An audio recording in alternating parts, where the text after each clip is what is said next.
Le garçon fut renversé par une balle de baseball. Mais l'autre non seulement ne s'excusa pas, mais lui tendit malicieusement une pièce de monnaie, lui disant que les aveugles devaient apprendre à mendier. Le garçon s'appelait Sam, né avec le malheur de la cécité, subissant les moqueries et humiliations d'autrui. Mais c'est ce corps naturellement défaillant qui créa une vie légendaire et inspirante. Peu de temps après, Sam fut envoyé dans une école pour aveugles, où il rencontra le professeur qui changea sa vie. Dès son arrivée, le professeur lui donna une leçon.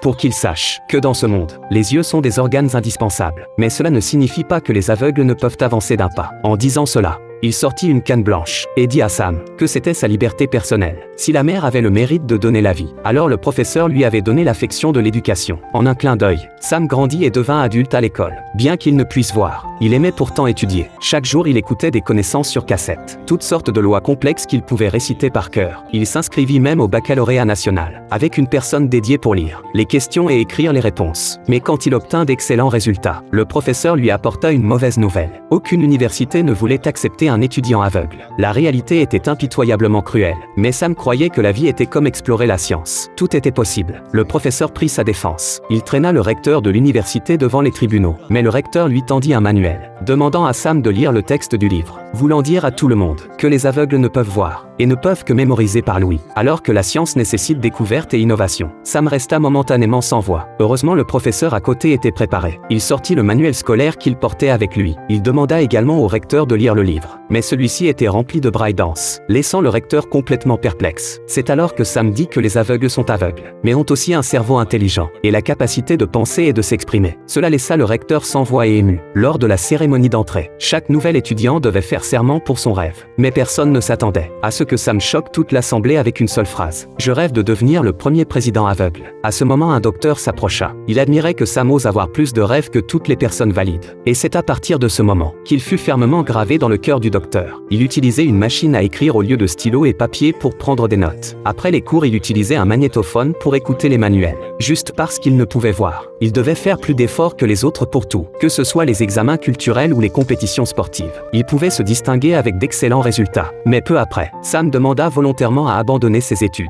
parce qu'avec ses efforts, il avait obtenu une invitation du MIT américain. Rapidement, le professeur l'accompagna à l'aéroport, pour des adieux pleins de regrets. Ce serait aussi le début de sa vie qu'il devrait affronter seul. Mais dès qu'il entra dans l'aéroport, il fut refusé au comptoir d'enregistrement. On lui dit que les aveugles ne pouvaient voyager seuls en avion, bien que Sam supplia encore et encore. S'il ratait le vol, il perdrait sa chance d'admission au MIT. Mais les règles ne pouvaient changer. Les employés étaient également impuissants. Sam supplia dans la foule, espérant qu'une âme charitable voyage avec lui. Mais dans la réalité, personne ne voulait se créer des ennuis. Voyant que l'avion allait décoller, Sam ne put que rappeler l'employé, suppliant qu'on lui accorde 2 minutes pour prouver sa capacité à voyager seul en avion. Sa capacité de perception précise lui valut des applaudissements nourris et lui permit de monter à bord de l'avion avec succès. Dès son arrivée en Amérique, même l'air était doux. L'école fournissait spécialement des manuels pour aveugles. Partout dans les rues, il y avait des installations pratiques pour les aveugles. Il n'y avait pas de regard discriminatoire ici. Ici régnait une atmosphère de liberté et d'égalité. Au moment de l'obtention du diplôme universitaire, le professeur lointain en Inde appela pour le féliciter de sa réussite, demandant quel jour il irait le chercher à l'aéroport pour rentrer. Mais Sam dit qu'il aimait l'Amérique et ne voulait plus retourner en Inde. Le professeur fut très déçu, car il avait oublié le rêve qu'il avait juré autrefois. En fait, tout le monde veut une vie meilleure, y compris le choix de Sam qui n'était pas faux. Mais sa petite amie pensait qu'il devrait retourner en Inde, car depuis qu'il avait obtenu sa place à l'université, il était déjà devenu un modèle pour tous les malvoyants du pays. Comparé à rester ici pour profiter de la vie, la patrie avait plus besoin qu'il utilise sa propre expérience pour aider les millions d'aveugles également handicapés. Ces paroles frappèrent directement son cœur et réveillèrent ses souvenirs de poursuite courageuse de ses rêves.